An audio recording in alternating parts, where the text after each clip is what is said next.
Hello, Bishop Paulina. Thank you for joining me on our CSC podcast. You are the new bishop of the Lutheran Church in Great Britain, and your consecration was just over 2 months ago. Do you actually remember the day? Was it very stressful, or what are your personal highlights? Thank you, Anna, for inviting me for this interview. Of course, I remember the day very well. It is nothing you can really forget. But building up towards the consecration with lots of duties, stress, anxiety, lots of chaos here and there. It was really a tough time. Nevertheless, I had a great support from our pastors and from my family, from my husband. Lots of prayers around, and I am very, very grateful for that.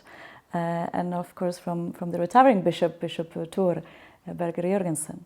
And when we approached the service, very, very hectic moments, I remember also all of them.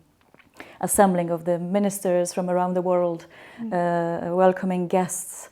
My family came from Poland. I didn't see them for a very long time. All these emotions were there, and also different kinds of stress and anxiety assisted this event. But when we started, when Noel Robinson gave us the first song, I Am Devoted, everything calmed down, and literally the peace came upon me, came from above, and it was like a miracle that I really could calm down and could start enjoying the ceremony.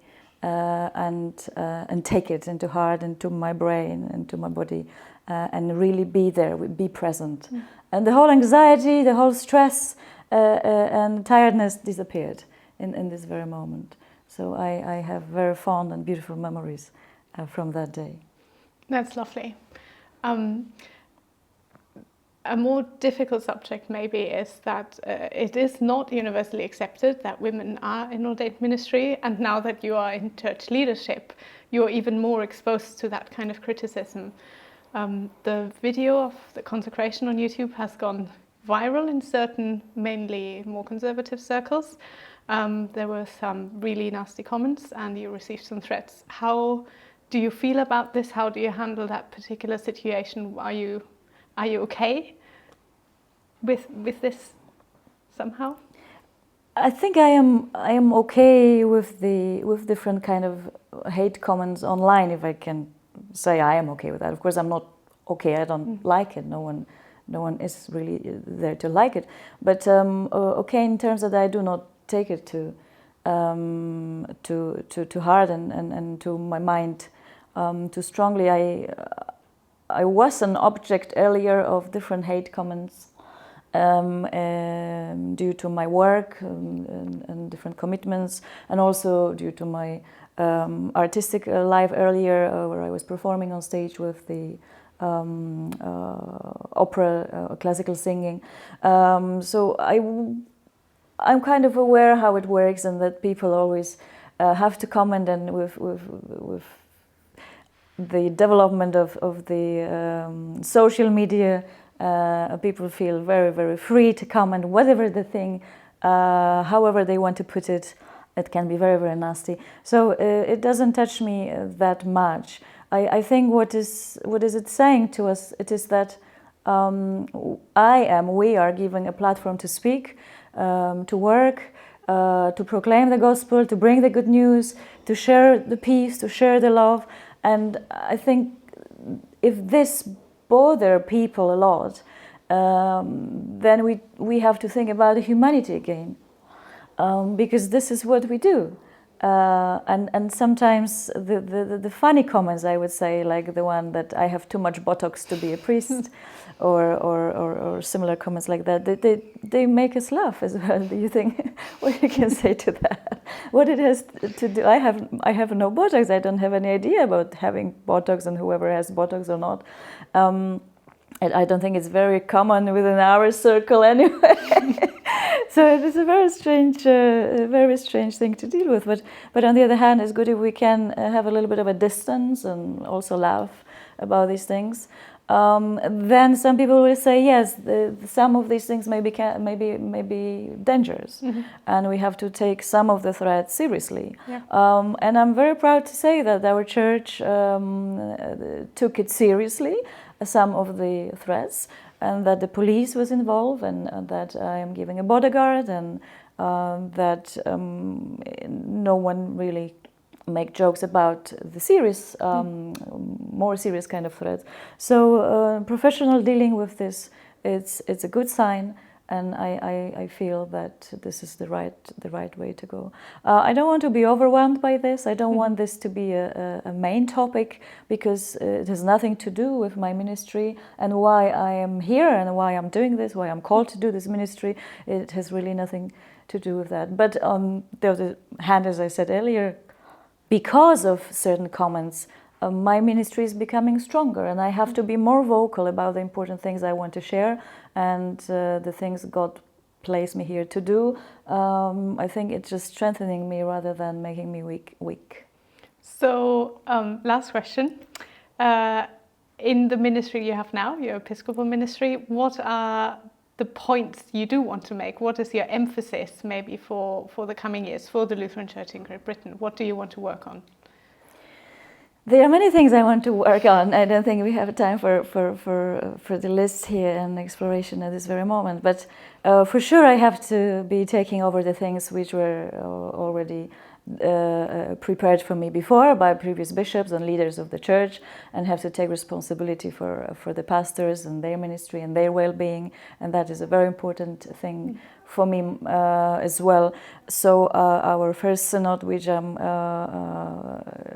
preparing with our pastors, with the dean and with the council, will have the theme of well-being.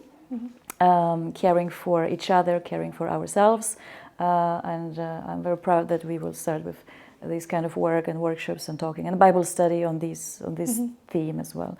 I want to be ecumenical, which means I will continue the work we were doing already within different ecumenical bodies. We have been involved in work with different representatives of different churches before, so that is a very strong thing, following the Lutheran World Federation saying being Lutheran is being ecumenical. I think this is what we really embrace well here in this country, so it's very important for me. Going from this topic, we will go to the interfaith dialogue, which especially through the university chaplaincy work is possible. And it's doable and it's happening. So as an university chaplain, I'm also involved in such dialogue and work, not just a dialogue, but the proper work we do with different religions in the country. And moving forward, I want to ordain more people. I want to invite more people to our community. I want to enable us to be open to different traditions, to different cultures, different backgrounds, as we as LCHB represent. So that is very, very important. Talking about this, we are going to continue with our racial justice work, which is one of our main projects within the Lutheran Church in Great Britain. And fortunately, or unfortunately, I should say, there's still plenty of work to be done on racism and the anti-racism campaigns and teaching on racism and its history and what we can do about it, as especially in this country is still running strong and quite badly, and we have quite a lot of experience we can work on. So these would be probably the main points. But teaching, preaching, worshiping together, singing, doing a lot of music, bringing new songs, translating hymns from around the world, from the places where our people are coming from, and bringing different cultures closer, and bringing the understanding of it, and learning from each other who we are, why we are who we are, and what can we share, what we actually have in common, not so much what divides us. That is very, very important.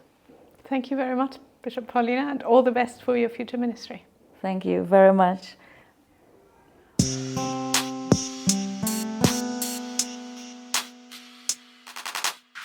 Lutherans in the UK, living grace.